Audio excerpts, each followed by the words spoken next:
Hello, and welcome to the Modernizing Operating Models podcast, where we unpack topics of organization design from the front line. In this episode, we will be joined by a guest who will share the experience of redesigning an operating model with the support of consultants. More interestingly, we will cover how it fundamentally can bring different outcomes and results when working with consultants who, let's say, make it up as they go. It's easy in the consultancy world to claim a territory of expertise after having done one or two similarly typed projects. However, redesigning an operating model through org design methodologies really requires deep skill and many flight hours for effective and sustainable outcomes. By the way, these are not just claims from myself or OTM for that matter. This is what we hear time and time again from different leaders, agnostic of whatever industry they are in.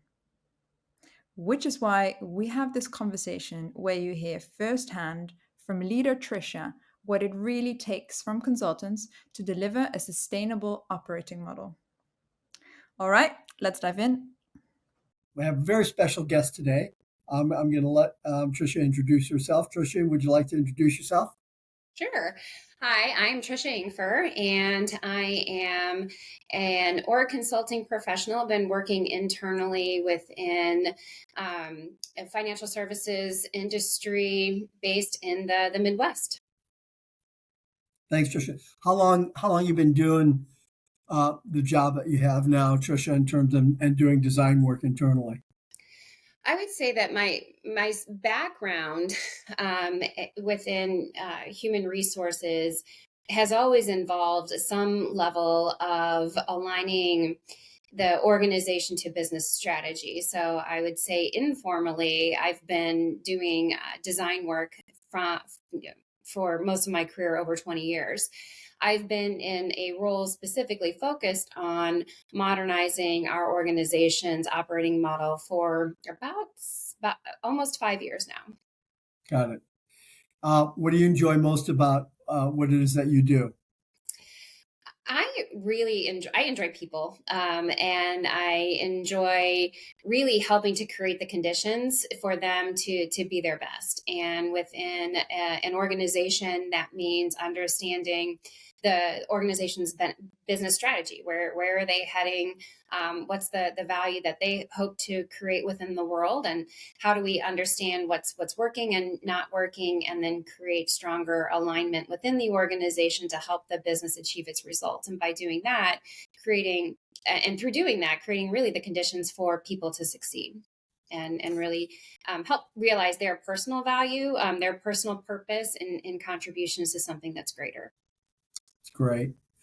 How long have we known each other now? Probably 5 years, maybe, you think? We met, I would say, right before the pandemic. So 2000, probably, I guess that would have been the fall of 2019. I think it was 19, right? 2019? Yeah. Somewhere around there? Yeah. I was probably one of the last individuals to travel before all travel ceased in 2020. That's right. You attended a master class in Phoenix. Yep, that's right. And at the end of that week, my partner Susan and I went on a holiday. And the following Friday, everything closed down, didn't it? Yeah.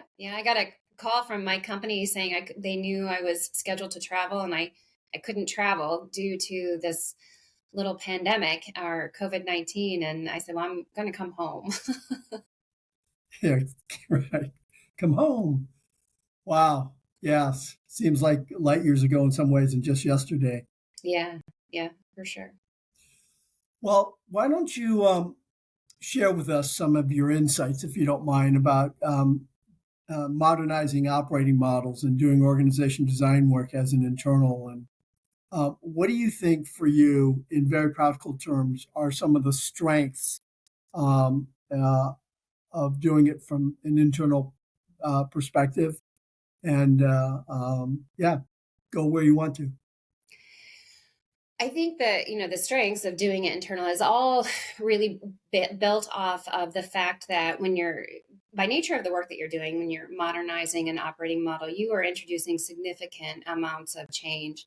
And so my number one word of wisdom to my teams, to the individuals I work with, is never underestimate the significance of the change that our work will create within the organization, and that's intentional. That is the work that we're doing. And so the advantage as an internal consultant that you have is, one, really fully understanding the context in which we're doing our work, and how, and the uniqueness of the organization in which you're doing it, and that helps you develop really tailored change management plans and or approaches. So I think there's certainly guidance in how to manage the change along the way, and then being able to really understand the organization, the context in which you're doing it, I think is an opportunity. It allows internal consultants to do it more effectively. I How think I think also the continuity. I think part of the change is pacing the change, at a pace that the organization can tolerate. And oftentimes, external partners are there for a brief time, whereas internal partners are able to stay and provide that continuity. This is what we intentionally designed, and see over time what's working, what's not working, and make tweaks and adjustments along the way. how does knowing the players, knowing your team members, not only in your immediate team, but those you're affecting with change, how does that help or hinder?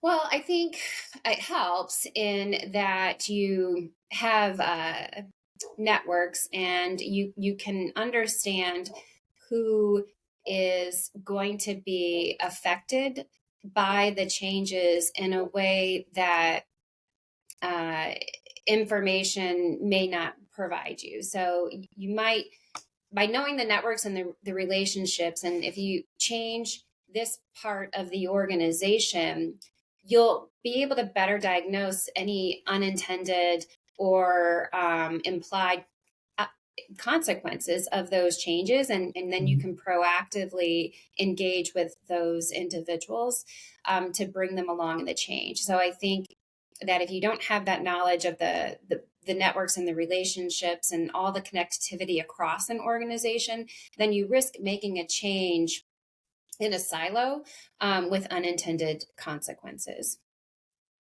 Any other strengths as being an internal change agent in organization design professional?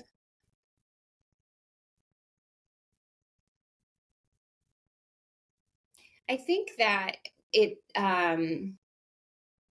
Mark, maybe you can kind of help me with the how to describe this. I think it's about building the capability of the organization, and so I think that doing this type of work is a phenomenal development opportunity, and it's and I think as an internal agent, you can build the capability that will last longer in the organization than if someone comes in, does it for you, and leaves. So that, again, we start to live and work within this new operating model, and we identify what's working and not working, then we internally can kind of quickly meet to realign and make adjustments along the way, so that you're continually maintaining the health of the organization.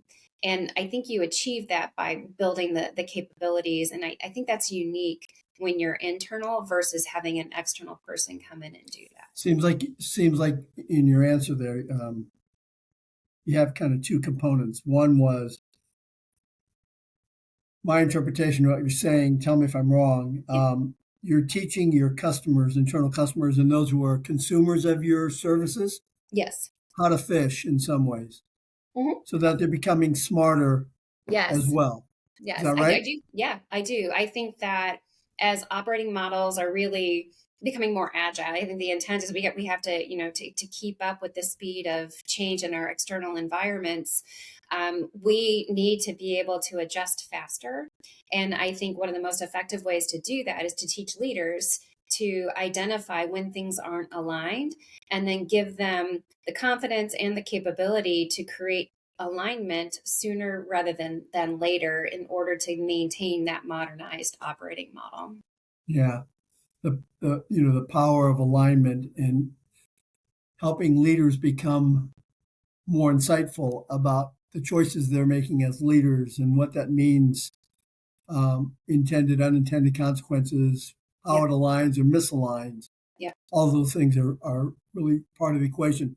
The other part of the capability I was thinking about is also is as you build your team and those around you who are helping you to um, deliver those services. Did you intend that as well? Yes, we did, and we continue to do that work and really focus on specific roles within our organization. Teach them to diagnose the operating model, and oftentimes business leaders will bring a symptom to their human resource partners, and we will respond to the symptom without taking time to really look at the system and diagnose what might be causing the symptoms. And so we're really focusing on building that diagnostic capability so that we're solving for the issues and not covering and not the symptoms. Yeah, rather than chasing symptoms. What's the opportunities as being an internal change agent? Not so much looking at weaknesses. There's always trade-offs, but what do you think for you is some of the bigger opportunities? You mean, like, kind of more simply said, what are the downsides of being an internal consultant, Yeah, or that's another way of saying it, but it's not always challenges? downside. It's something you may have to bolster, but yeah, Yeah, I think it's still, I think that, and it's grounded in the significance of the change that might be occurring, and working and knowing that these changes are ultimately driven by senior leaders in the organization. I think it's hard for them to have confidence in their own internal talent to lead them through such large changes that they feel more confident going to a big consulting firm and having them come in and lead them through those changes versus having someone internally do it for them and with them. so you must see that to Yep. some extent, right? Yes. It's a funny thing. It is a funny phenomenon, and there's nothing exclusive to any one industry or any one company, but it's everywhere and it's global. That issue. Um, so what do you do to get around that or work with that, if at all? I think it's really it's always a challenge, and so I think it is still being confident and bold with recommendations. So it's you still having the courage to tell the senior leaders our recommendations, and not backing down. Like, if you want to do this and you want to do it well, this is how you go about doing it, and this is what it's going to take to do it.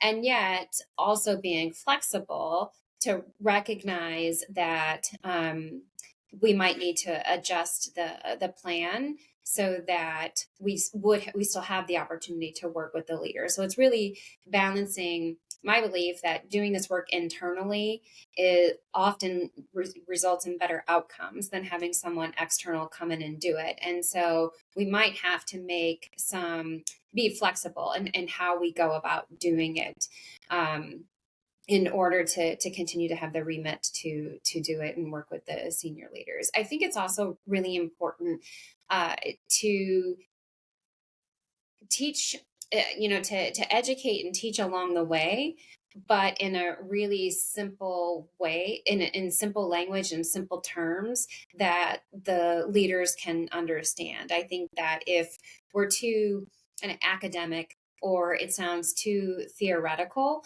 then leaders are going to be less inclined to do it.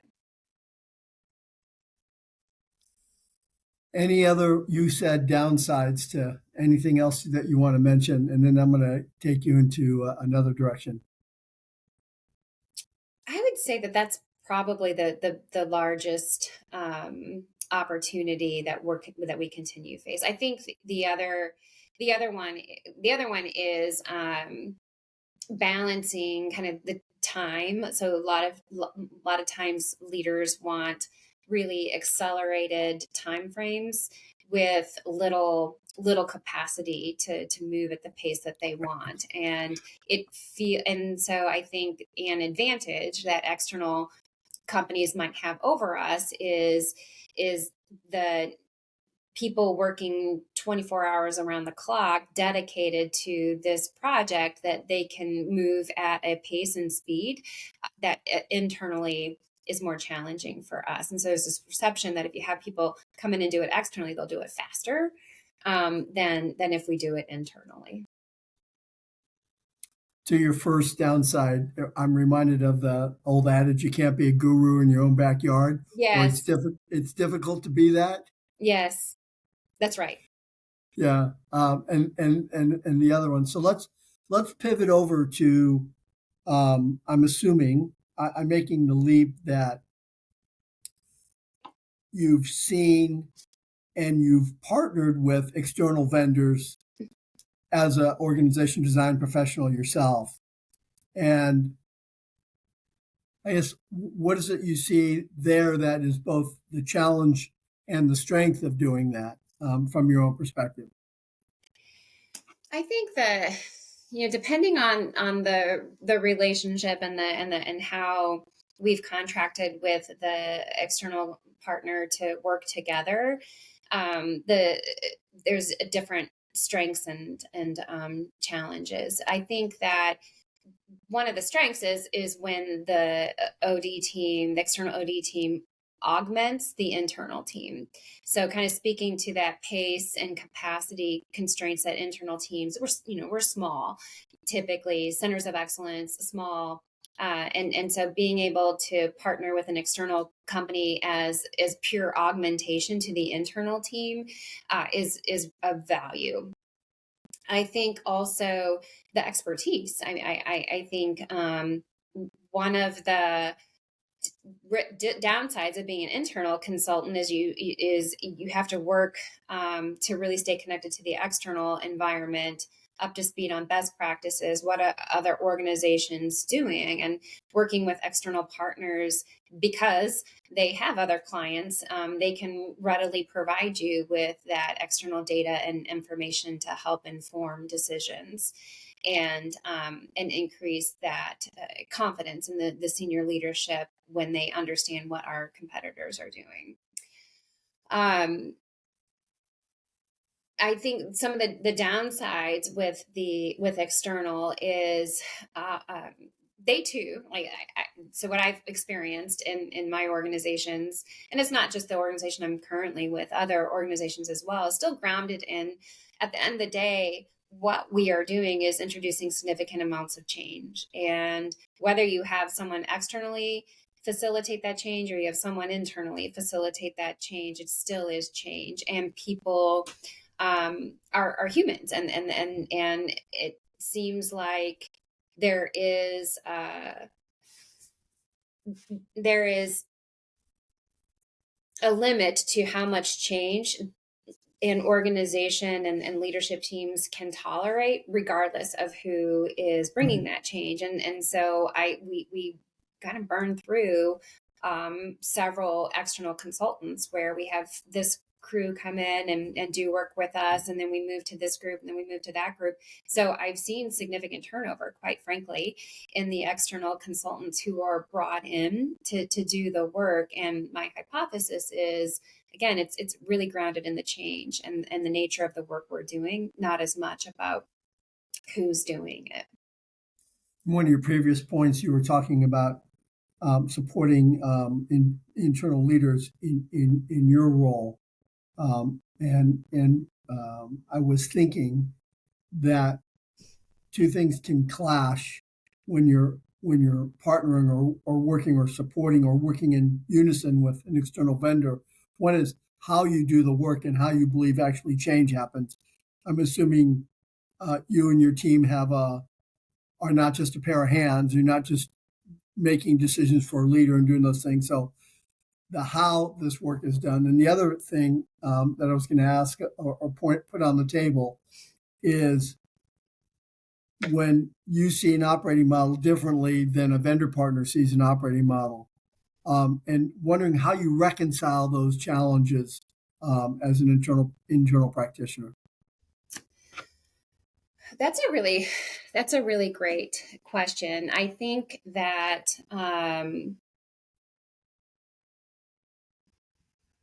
at least as an internal practitioner in partnering with external organizations, it's really about kind of establishing a shared language. I do Mhm. think that what we do, it's grounded in decades of research, and so what we're doing is typically very similar, and so I start with establishing a shared language and understanding what's the approach, and how do they think about op models and the changes, and then establish a shared language, so at least we're talking in some using similar language. The how is where I really see a lot of the differences across internally, how we do it, and then how other organizations do it.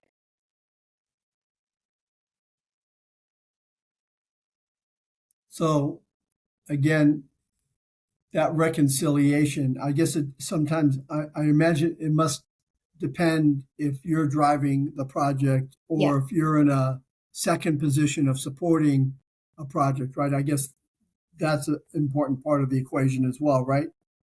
Yeah, I think that is well said. So if we're driving it, that kind of my response fits more with if we're driving it, and then if we're secondary, there's another company driving the changes. Our role shifts, and so it really shifts to understanding what that external partner is, how they're defining the operating model, and then doing a bit of a translation to how we talk about operating models within our firm.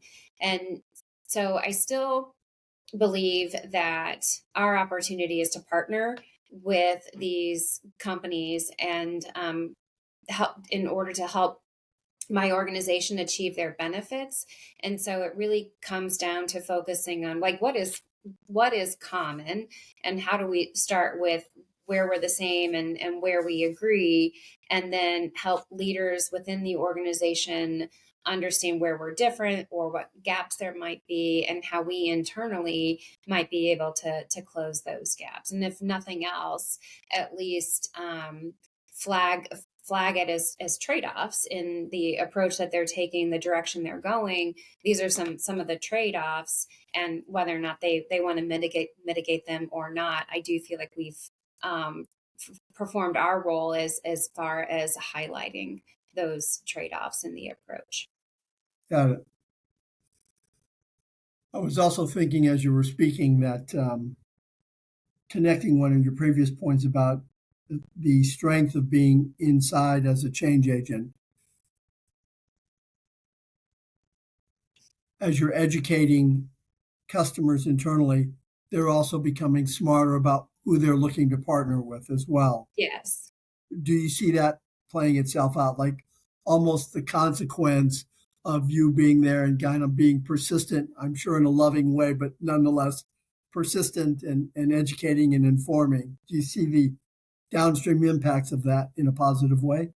I do. It's funny when you were asking me about the opportunities and challenges of being an external consultant and doing it internally. I was going to jokingly say, I mean, part of it is it keeps me busy because I think you're there for the long haul and able to create value on a day to day basis so that people will come back Right. for your advice and consultation, and so much of what I do in addition to leading significant op model work is consulting with leaders and other HR professionals on what they're trying to do, and so that is a bit of the increasing confidence. And quite frankly, over the last 5 or 6 years, we've gone from that revolving door of external partners coming in and doing this work to really, when we do have external partners, me and my team are leading those engagements more from an augmentation perspective than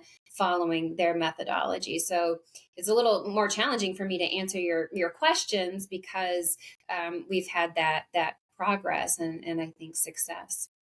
Yeah, it's almost like well, it's be careful what Yeah. you wish for, right? Yes. Yes. Yeah. Exactly. And so I'm more than happy to teach other people how to do it, so that we can continue to get the benefits of doing it well. Right. So I'm assuming as you and your team's credibility increases, so does the demand. Yes. Hmm. Yep. Congratulations. Yeah, thanks. Thanks. Well, I mean, I do owe that a lot to you and our partnership with On the Mark, quite frankly, because I remember when we were first contracting, you asked me what success would look like, and I go, really decreasing our reliance on external partners to do this work and increasing the internal team's engagement. And I do think we've, as we're sitting here chatting, I do think we've achieved that. Oh, that's incredible. That's great. I'm delighted for you. So what's the wisdom, I guess, as you look at this longitudinally over time and where you are now, where you were, where you've been,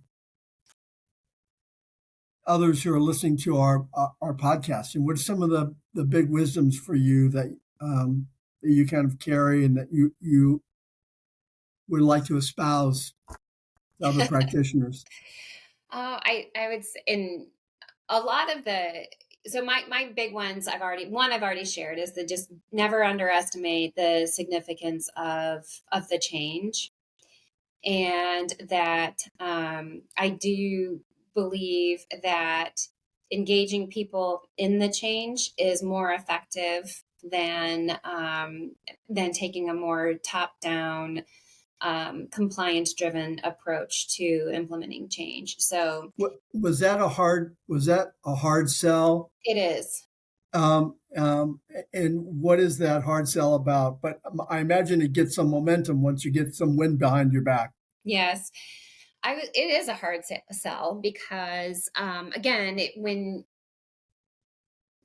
for a variety of reasons, but knowing that at least in the beginning of the design work, you're often working with senior leaders, and the senior leaders start to understand the future state and define that future state and understand what the impact on individuals will be. It's hard for them to believe that you can engage people in redesigning their future, that you can objectively engage people in redesigning their future. So there is a tendency to really want to keep it small and contained because there is this lack of trust that individuals can engage in design work when they have something personal at stake. So there's that resistance, and then I think that the balance with speed is, and I often think of your wisdom like pay now or pay later from a change management perspective, and I think the temptation is often to pay later, and by that I mean they want to get through the design fast and implement the changes as quickly as possible. which is your pay later. Because if you get through design fast and you implement the changes more from a top down perspective, then you will work through the change management by managing resistance, and so you pay on the back end of it, versus if you take a more participatory approach and you engage people in the design and they feel a part of it. That takes more time in the upfront. And so you're either going to pay in the upfront through a participatory approach and engaging people and communicating to people, or you're going to pay in the back end if you opt for speed through the design and decision making processes. So I And took that's you that's kind a of, tough one, for leaders to have the fortitude, to engage people for a variety of reasons, and it does require a certain level of vulnerability from a senior leader, to engage in these workshops and design sessions with, um, people they lead. it's funny. I don't know if you've seen this, but um, long time ago, I did a project for American Express, very isolated project, but had two senior leaders who were quite bold and courageous, and they did something, but it was just a small kind of a function, um, but they went about it in a participatory way. And then everybody in the business said, "What did they just do over there? That's what I want." I don't know Yeah. what they did, but are you seeing that? You see that as you kind of make things happen? Is that part of the strategy? Like start a fire and watch it burn? That's absolutely part of the strategy. Is we do have, is really using the business areas that want to take a participatory approach, and really focusing our time and effort with them, and then that creates the opportunity of contrasting. Like, people say, I don't want to do it like that crew, I want to do it like that team. And then we can talk about the, differences that led to the preferred outcomes, and that creates more, willingness to follow our approach. Gotcha. I've taken you kind of down into a rabbit hole or detail on one of your wisdoms that you want to espouse. Yeah. What might be, one or two others that come to mind? I think the other one, my proud moments, is when people say this back to me, is really focusing on the work. And so leaders, um, are really, and this kind of comes down to like the differences between op model and org design and structure. And leaders really are often looking for that quick fix, and they think that restructuring and sort of rearranging the chairs around the table are an effective way to get the outcomes they want. And so, a lot of our teaching, coaching, and approach is focused on really the value stream, and defining, like, how are we creating value, what's our competitive advantage, what value are we creating, and then what's the work that we do in support of that value, so that leaders, do not focus as much on the structure and the people, and we save that for later on in the process. So I think the degree that when people bring problems, inevitably I ask, what's the work? Like, what are we trying to achieve, and what's the work that gets you there? It's a funny thing, isn't the power of just focusing on the work? Yeah. It's almost like sometimes I think it's so obvious, yet it's so overlooked. Yeah. Yeah. Exactly. It's kind of like when you have a problem with your computer, and you try to fix it, and you call IT, and they say, well, turn it off and turn it back on. Sometimes I think my turn it off and turn it back on is telling leaders, well, look at the work. Like, what's the work? That's Because they're good. always kind of like, but it's fundamental. That's really good. It's Tricia's turn it off, turn it back on moment. Yeah. Yeah. Sometimes sometimes I feel like should have a placard on me, like a sandwich board, like advertising out on the street, and just point to like it. What about the work or what? Yeah. Yeah. I think that's, one of my wisdoms is really the work. I think the other one, is I just came to, I should have wrote it down. It actually came to me, and then it left. Shoot. Oh, it's the benefits and trade-offs. So I think oftentimes when we're doing this work, we really focus on kind of the why, the benefits. What do we want to gain from this? What are we trying to achieve? And although we say it, I think we have an opportunity to really emphasize there is no perfect design, and that based on your strategy, you will make these choices, and these choices will get you that, and they'll get you more of this and less of that. And I think that as practitioners, we need to be more clear about the benefits and the trade-offs, and certainly design into the operating model ways to mitigate those trade-offs associated with the choices, but be really clear, these are the choices we made and why we made them. So an example would be, as we're trying to become a more matrixed organization, and we're not clearly defining, a matrix organization is going to get you this, and it's going to cost you that. And for example, performance management takes more time in a matrixed environment, and so you can mitigate that, but then trying to make performance management simple or faster actually starts to undo the design, because now you're reinforcing other behaviors, and you're not taking the time to reinforce the intent of the design. So I You, think, your examples is really about the power of the alignment of the star, right? Of all parts of the yep, star, yep, and recognizing that the the trade-offs and the consequences on other aspects of the operating model that you may not foresee, and really understanding that as you play those out, and what we say, play them out yep, enough to be able to say, oh gosh, no, I don't want that, or yeah, yep. that's exactly what we want. Exactly. And not trying to fix it, like fix the trick. Because if I think, 3 months later, you're trying to fix the symptom. Well, the symptom is actually that, I don't know why I'm playing on technology, but the system's working as designed. And trying to fix the system, you're actually starting to undo the intent of the design. Right, right.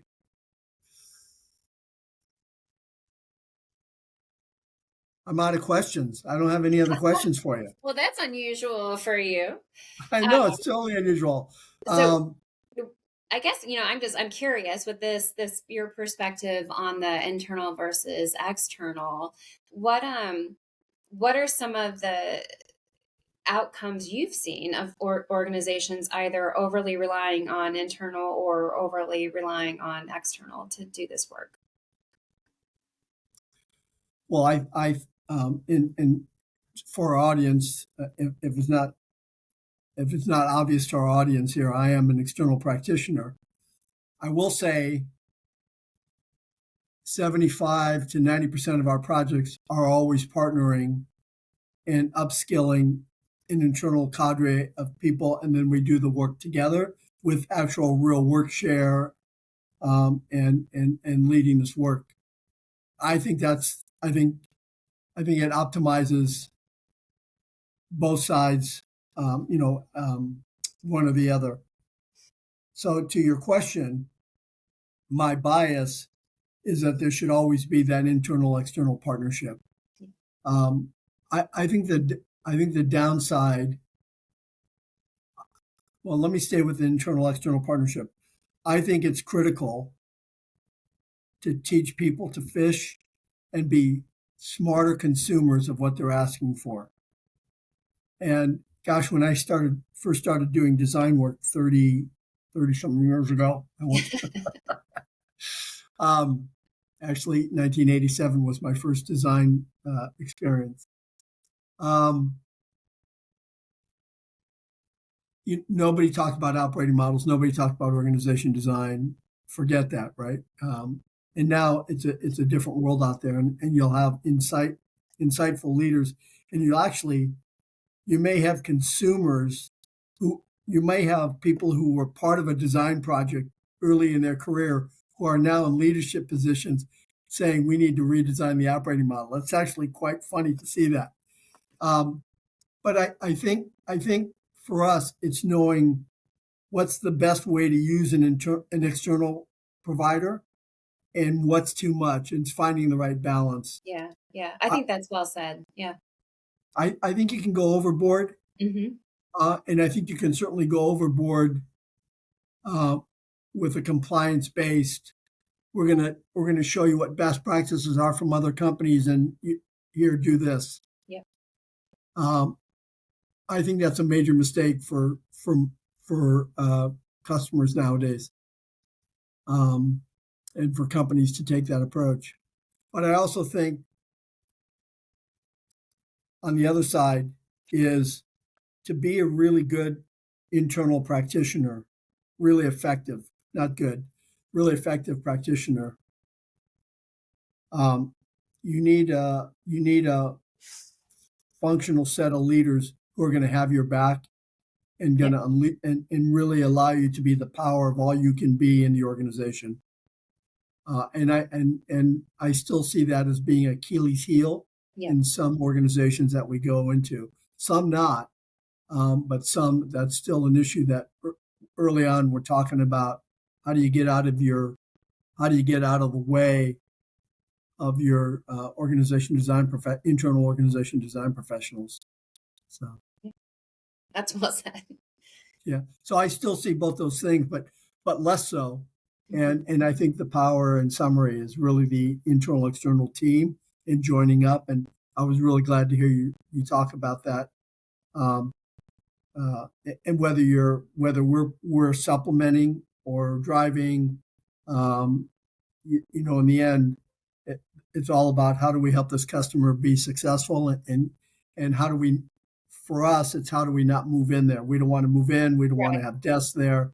We don't want to attach to your business and never be gone. It's like, I thought those guys left years ago. And I think that's the power of you being an internal practitioner is, you can walk around a business, you can be in the cafeteria, right? And somebody goes, "Hey, Tricia, I've Yeah. been meaning to talk to you. Can you pop by my office at 3:15 today?" And Yeah. I imagine you must get that. So just you being present has I think is a good thing. Yeah. Yeah. I agree. That is an advantage. Yeah, it's As been fun. always, I enjoy learning from you. Well, I enjoy learning from you too. It's really fun to hear your successes. Yeah. It's really it tickles me beyond beyond than I can express to hear you being the success that you're having.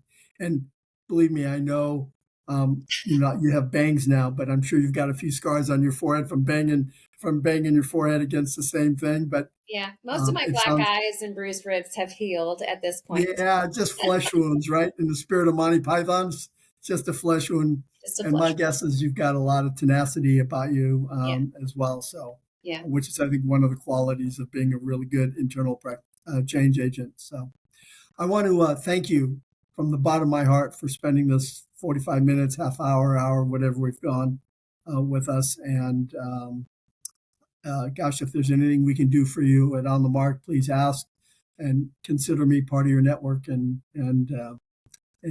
continue to go out there and do great work. I always have considered you part of my network. It's been a pleasure, and you take care. All right, Tricia, bye now. Bye. Thank you for tuning in. Please subscribe to our channel on your favorite podcast platform and tune in next time for another engaging conversation on everything operating model and org design. Take care.